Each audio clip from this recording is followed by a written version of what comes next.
Salut à tous et bienvenue sur ma chaîne éducative. Dans cette vidéo, je vous propose une expression écrite inspirée de Le dernier jour d'un condamné pour vous aider à mieux comprendre l'œuvre et à réussir vos devoirs. Restez avec moi jusqu'à la fin pour découvrir des conseils précieux et des exemples concrets. Pour le niveau baccalauréat 1, examen de français, production écrite, chapitre 44, 45, 46 et 47. Je répète la production pour ces chapitres. Chapitres 44, 45, 46 et 47, durant le dernier jour d'un condamné. Sujet de production écrite. Je lis le sujet. Victor Hugo, à travers le dernier jour d'un condamné, dénonce la peine de mort. Pensez-vous que la peine de capitale soit une mesure juste et efficace dans la société actuelle? Développez votre point de vue dans un texte argumentatif d'une vingtaine de lignes en vous appuyant sur des arguments cohérents et des exemples fictifs ou réels. Je répète le sujet. Victor Hugo, à travers le dernier jour d'un condamné, dénonce la peine de mort. Pensez-vous que la peine capitale soit une mesure juste et efficace dans la société actuelle? Développez votre point de vue dans un texte argumentatif d'une vingtaine de lignes en vous appuyant sur des arguments cohérents et des exemples fictifs ou réels. Les critères de la correction. La conformité à la consigne d'écriture, 2 points. Le respect du sujet, de la longueur demandée, la présentation du point de vue clair sur la question, la cohérence de l'argumentation, 4 points. Présence de l'argumentation pertinente et justifiée, utilisation d'exemples pour étayer les arguments, l'organisation logique des idées, introduction, développement, conclusion, correction de la langue, 4 points. Vocabulaire, 1 point. L'usage des termes précis et variés, syntaxe, 1 point. Construction de phrases correctes et claires, orthographe et conjugaison, 1 point. Maîtrise des règles d'orthographe, d'usage et grammaticales et des conjugaisons verbales, ponctuation et mise en point, 1 point. Utilisation appropriée de la ponctuation majuscule, virgule, point, etc. et organisation en paragraphes.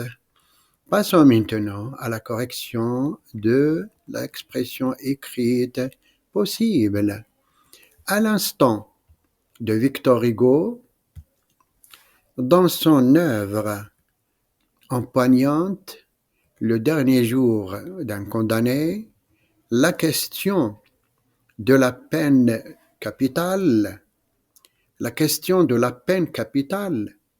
continue de susciter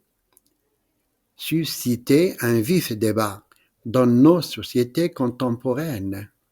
Faut-il considérer la mort infligée par l'État comme une mesure juste et efficace face à la criminalité, ou représente-t-elle une violation fondamentale des droits humains et une solution illusoire aux problèmes de sécurité?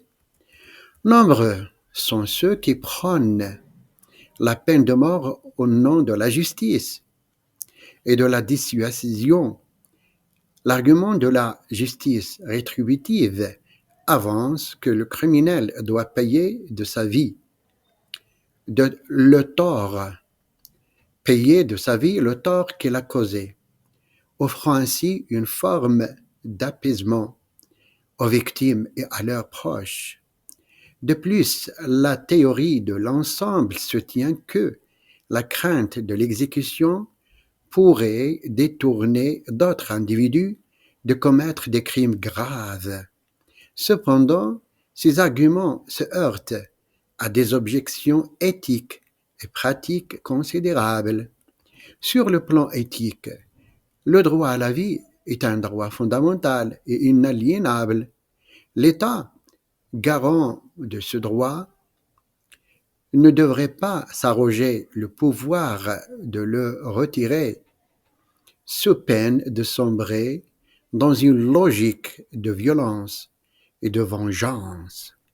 De plus, le risque d'erreur judiciaire, bien que faible, demeure une réalité terrifiante, rendant la peine de mort irréversible et potentiellement responsable de l'exécution d'innocents. Sur le plan pratique, l'efficacité dissuasive de la peine capitale n'a jamais été prouvée de manière concluante. Des études comparatives entre pays ayant aboli la peine de mort et ceux qui la maintiennent ne révèlent pas de corrélation directe entre son application et une diminution significative de la criminalité. Au contraire, des mesures axées sur la prévention, l'éducation et la réhabilitation des criminels semblent plus prometteuses. En définitive, bien que la peine de mort puisse apparaître comme une réponse immédiate et radicale face à l'horreur de certains crimes, il soulève des questions fondamentales sur notre conception de la justice, de l'humanité et du rôle de l'État. L'abolition de la peine capitale apparaît comme une nécessité morale et un signe de progrès pour une société qui aspire à plus de justice et d'humanité.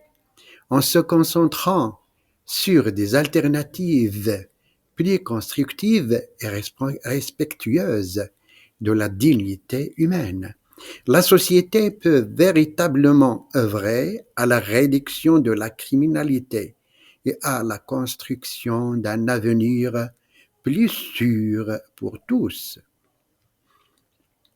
C'est fini, j'espère que vous avez désormais une meilleure compréhension de cette œuvre et des outils pour réussir vos devoirs et examens.